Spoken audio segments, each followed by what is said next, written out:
¿cuáles son los antecedentes históricos del diferendo cubano-norteamericano? Bueno, los antecedentes históricos lleva demasiada historia contarlo. Creo que está suficientemente contado acerca de las contradicciones a lo largo de toda la República, el injerencismo de Estados Unidos en la sociedad cubana, el grado de dependencia de la sociedad cubana de Estados Unidos de sus políticas, de tal manera que en gran medida, por no decir que en una medida fundamental, el nacionalismo radical cubano se construyó alrededor de una posición antiimperialista y de rechazo frontal al dominio de Estados Unidos de la isla. De manera que para el nacionalismo radical cubano, las relaciones de Estados Unidos con la isla eran relaciones neocoloniales.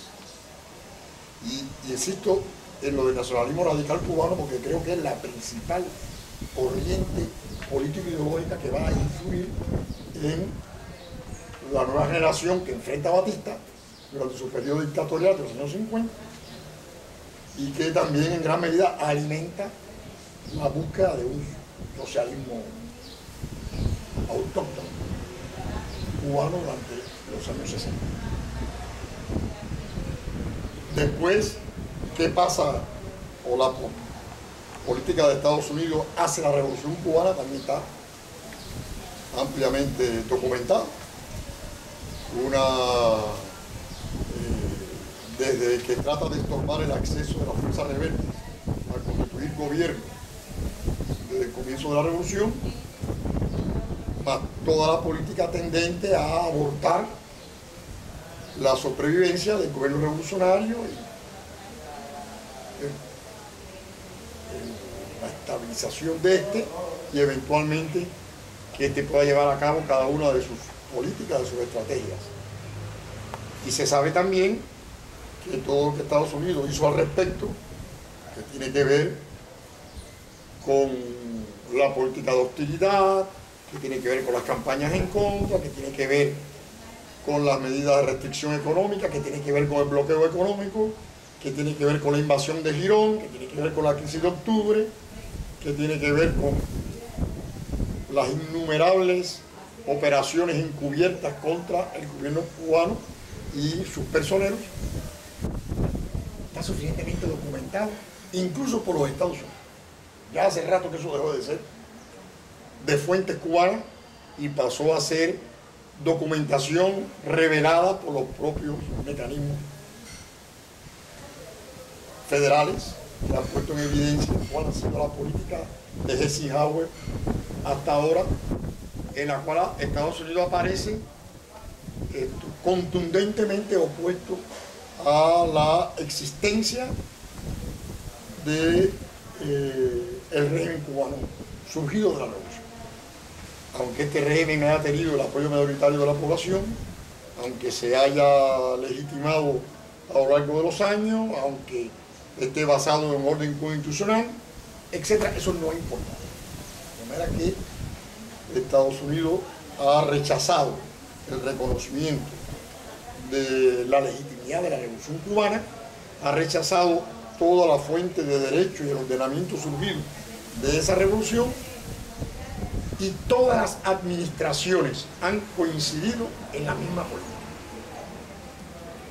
Y yo diría que la actual administración Obama tiende a hacer lo mismo.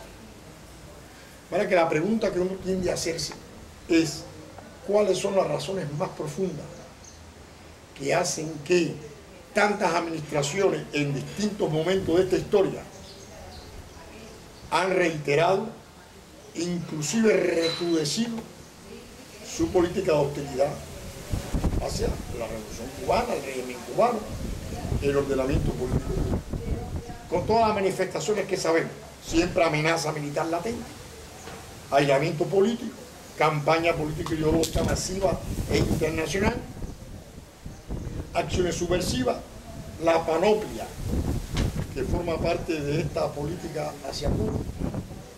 Esto ha sido más o menos la misma, que con muy pequeñas variaciones, se ha repetido administración. Uno tiende a hacerse esa pregunta y a tratar de responderla. Yo tendría dos, quizás hasta tres posibles explicaciones. La primera explicación que yo me doy para esa persistencia en políticas no solamente ilegítimas, no solamente inmorales, sino ineficientes. Puesto que el régimen cubano ha sobrevivido 50 años y parecería que tendrían que hacer la política. Entonces, yo creo que hay tres razones fundamentales para esa persistencia. La primera, de carácter geopolítico. Una administración norteamericana dura 4 años, a lo sumo 8, y nunca más regresan esos personajes. Sin embargo, existe el establishment, es decir, una estructura de poder, un número de centros que duran más que sus administraciones, el Pentágono, los servicios de inteligencia, los organismos paramilitares, el poder económico, los grupos políticos y los respectivos lobbies, las figuras políticas esas que aparecen como la tramoya que hacen candidatos y quitan candidatos. Eso que podemos llamar el establishment, que habría que volver a actualizarlo, aunque está también bastante descrito por muchos autores. Yo creo que tiene una posición y por tanto un enfoque geopolítico que no ha variado en el último medio siglo. Y en mi opinión, sin una variación de esa perspectiva geopolítica, no nos va a ser fácil llegar ya no a un entendimiento, que sería muy difícil imaginar, sino a una normalización de las relaciones, que es lo más que yo creo que se puede aspirar, a que las relaciones entre Cuba y Estados Unidos estén regidas por el derecho internacional y que las relaciones sean diplomáticas, normalizadas, tal como Estados Unidos la tiene con muchos estados con los cuales tiene cualquier cantidad de reservas y muchísimas más contradicciones con nosotros, como puede ser Rusia, China u otros. Entonces, ¿cuál es el problema geopolítico?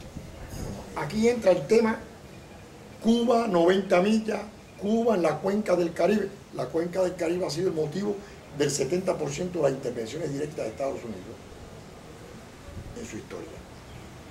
Cuba como ejemplo en la región de un régimen no alineado, realmente no alineado. Cuba como el ejemplo de que se puede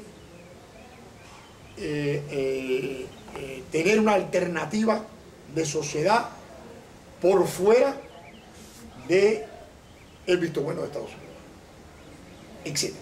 Yo creo que hay ahí una dimensión geopolítica en el cual Estados Unidos no han aprendido, no quieren aceptar que en ese espacio geopolítico que ellos consideran su cuarta frontera haya un régimen cuyo comportamiento ellos no puedan garantizar.